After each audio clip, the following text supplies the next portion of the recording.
Le rêve qu'incarnait le Mali depuis les années 1990 s'est transformé en un véritable cauchemar.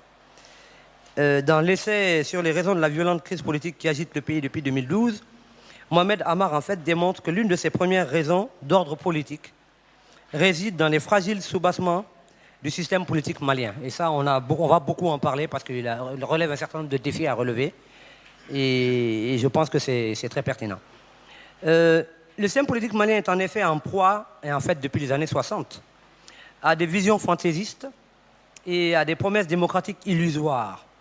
Et ça, c'est le fruit du travail d'un lobby politique qui est formé en grande partie, et vous excuserez la dureté des termes, mais c'est la vérité, de représentants irresponsables, corrompus, et malheureusement, en 2016, aujourd'hui, souvent qui sont même acteurs directs du narcoterrorisme. Donc l'analyse qui est faite dans le livre est pertinente et elle est très argumentée, et vous verrez qu'il y a énormément de points qui y sont traités. Mais ce n'est pas un cri de désespoir. L'auteur pense qu'il faut penser les blessures de notre pays, qui est un pays très riche, qui est un pays multiculturel, et qu'il y a des remèdes fiables et efficaces qui peuvent lui être administrés, en mettant au premier plan l'engagement collectif et le respect de l'autre. Et peut-être que c'est ce qui permettra à 15 millions de citoyens qui rêvent d'un pays paisible, libre et digne de voir un petit peu leurs rêves se réaliser. C'est suite à une mobilisation qu'on a faite à Lyon avec des amis, j'en vois quelques-uns dans la salle encore, comme Moïse ou d'autres. Et un jour, je suis allé assister à une conférence qui a été animée par Bernard-Henri Lévy. Bernard-Henri Lévy, pour ceux qui ne le connaissent pas, c'est quand même un intellectuel français qui a un pouvoir d'influence important. Et à partir de ce pouvoir, a engagé donc la France dans la guerre contre la Libye sous Sarkozy.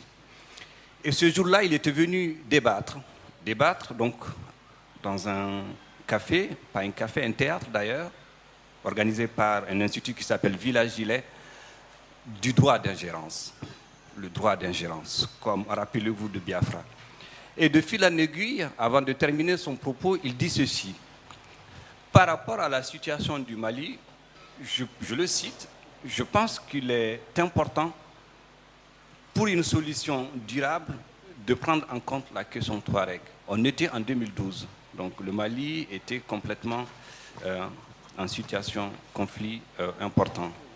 Bernard-Henri Lévy, ce n'est pas quelqu'un qui est aimé par tout le monde. Il est mal aimé, on pourrait dire, de par ses prises de position et de son histoire. J'ai demandé à avoir la parole, je lui ai dit, monsieur Henri Lévy, avec tout le respect que je vous dois, si on veut faire face à la réalité malienne, je pense qu'il est important d'édifier davantage le public français qui est là, qui me connaît. Il y a la plupart qui me connaissaient complètement cette situation. Ils connaissent le Mali, mais pas le problème. Dans le sens où il faut présenter les différentes communautés qui existent au Mali et dans le nord du Mali. Le nord du Mali, ce n'est pas seulement une question Touareg, c'est une question d'inégalité sociale. C'est une question aussi de développement social de base. C'est-à-dire les revendications que portaient les rebelles Touareg pouvaient être portées par l'ensemble des communautés maliennes de Kayagao. Parce qu'on a un pouvoir jacobin, parce qu'on a un pouvoir centralisé. Et je lui pose la question suivante, est-ce que vous connaissez le Mali, particulièrement les régions nord du Mali? Ils me disent non, je ne connais pas, je suis désolé, j'apprends quelque chose avec vous. Et de là, je me suis dit non, ce n'est pas normal. On ne peut pas continuer comme ça. Quelque part, chacun de nous, en tant que Malien ou ami du Mali, on doit creuser notre sillon. C'est-à-dire faire en sorte que la communauté nationale et internationale sache ce qui existe. La question Touareg, il ne faut pas mettre tous les Touaregs dans le même sac. Ce n'est pas tous les Touaregs qui étaient rebelles, on est d'accord. Mais pour y faire face, il faut une prise en compte globale donc, de la question qui dépasse les frontières du Mali, qui dépasse les frontières de l'Afrique. Voilà un peu, très rapidement, d'où m'est venue l'idée de le faire. Je me suis dit, à un moment, il faut que je fasse quelque chose. L'illusion démocratique, je suis absolument d'accord avec vous, c'est ce que j'ai dit. Je dis, la démocratie ne s'arrête pas aux urnes. La démocratie, c'est un travail de longue haleine. Ça suppose qu'après les urnes, qu'on fasse un travail de formation pour que les gens qui sont supposés voter pour nous demain sachent ce que c'est la chose publique. En termes de redistribution, si on prend l'exemple des impôts, en termes de participation citoyenne, si on prend l'école, etc., etc. C'est-à-dire qu'il faut qu'on arrive à faire un peu de l'empowerment, c'est-à-dire du pouvoir d'agir. C'est-à-dire qu'il faut qu'on arrive à donner du pouvoir aux citoyens pour qu'ils prennent en compte leur destinée, donc la question de l'autonomie.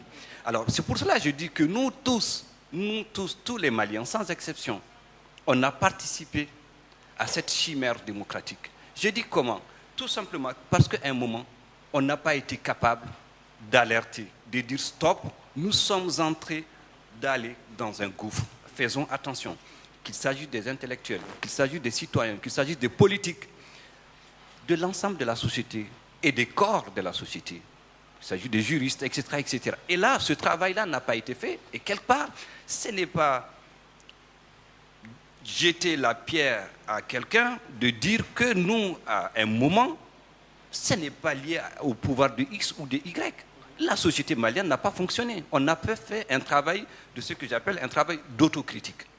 On n'a pas été capable de se remettre en cause. Moi, en tant que Malien, je discute avec quelqu'un et qu'à un moment, la discussion me met en défaut par rapport à ce que je dis, je le prendrai mal. Ce qui ne serait pas normal dans un travail d'esprit critique. C'est ce que je dis. À un moment, on a refusé d'accepter le débat. On a refusé le débat et c'est une des causes de notre situation. Il ne faut pas se leurrer. Ce n'est pas la faute à quelqu'un. C'est la faute à tous les Maliens. Très bien, encore, c'est pour... je désigne personne. Je dis, cet ouvrage-là, c'est un peu une analyse croisée entre le biographique, le scientifique et le manifeste. C'est ça. Et je dis qu'à un moment, quand le Mali a été attaqué de toutes parts, la diplomatie malienne, excusez-moi, n'a pas su faire preuve de diplomatie. Je me répète. À partir d'un exemple concret, il y a un ami qui est dans la salle qui s'en rappellerait si je me trompe. Il y a eu à Lyon ce qu'on appelle la fête des bannières. C'est une fête où sont invités l'ensemble des diplomates qui sont représentés à Lyon pour venir un peu faire un travail de multiculturalisme, mais un travail aussi de représentation. Et ce jour, il y avait un diplomate malien qui était là. On était en 2012. Moi, à l'extérieur, on est à la recherche d'infos, parce que ça ne va pas. Et je lui pose la question, où nous en sommes par rapport à la situation du Mali? Parce qu'on nous voyait dans les médias que ce qui était en train de prendre le Nord. J'ai dit, nous, on est sous-informés, on ne sait pas qu'est-ce qui se passe réellement. Il me disait, je suis désolé, Mohamed, je viens de prendre mon poste, je ne sais pas ce qui se passe. Je me suis dit, mais bon sang, ça ne va pas, parce que c'est un diplomate. Même s'il devait mentir, il devait mentir pour me rassurer. Excusez-moi, hein, mais j'ai dit, en termes de formation, soit il ne sait pas ce que c'est être diplomate, ou c'est quelqu'un qui n'a pas reçu la bonne formation. Il y a un problème, d'où cette carence diplomatique. Ce n'est pas normal, même si vous ne pouvez pas parler, que d'autres parlent à votre place. Il y a des gens qui sont capables de faire des fiches sur un pays. Tout simplement, quand on est chef, quand on est responsable, on a des chargés, je ne sais pas, de missions ou de je ne sais pas quoi d'autre, mais qui sont capables quand même de dépeindre une situation. Et c'est ça, cette carence. Et cette carence est d'autant plus importante si on le met en rapport avec la question précédente, excusez-moi, l'illusion démographique. Démographique, c'est pas faux, c'est un lapsus révélateur. L'illusion démocratique qui, quelque part, ce travail-là a été laissé à certains experts qui venaient dicter la bonne parole par rapport à la situation du Mali.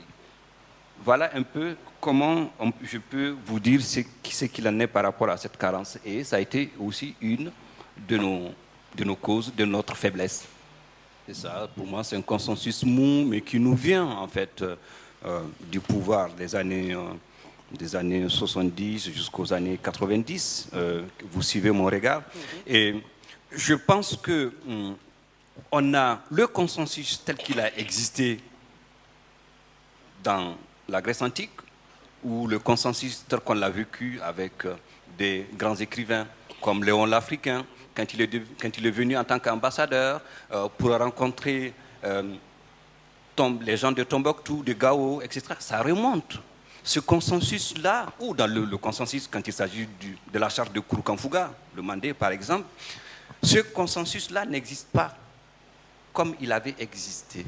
C'est-à-dire qu'on est tombé dans une certaine forme de dynamisme. On est tous d'accord avec tout le monde. Et je dis, il faut changer de paradigme, il faut opérer un changement. C'est pour cela, à la place du consensus, je propose le compromis. Parce que le compromis, c'est ça qui est intéressant, il n'est démocratique que lorsqu'à un moment, il respecte l'état de droit et qu'à un moment, on respecte l'autre, quelles qu'en soient nos différences. On n'est pas obligé d'être d'accord avec tout le monde, même si au Mali, on subit souvent la violence générationnelle. Et je pense que, excusez-moi, le terme est fort, violence générationnelle, je vais juste dire ce poids, exact. Je vais juste dire que c'est important à un moment, soit on réinvente notre façon de faire de la démocratie, ok? Soit, on change complètement, on opère et là on va vers du compromis. C'est-à-dire c'est ces différentes concessions qui font qu'on se met d'accord pour transformer la société.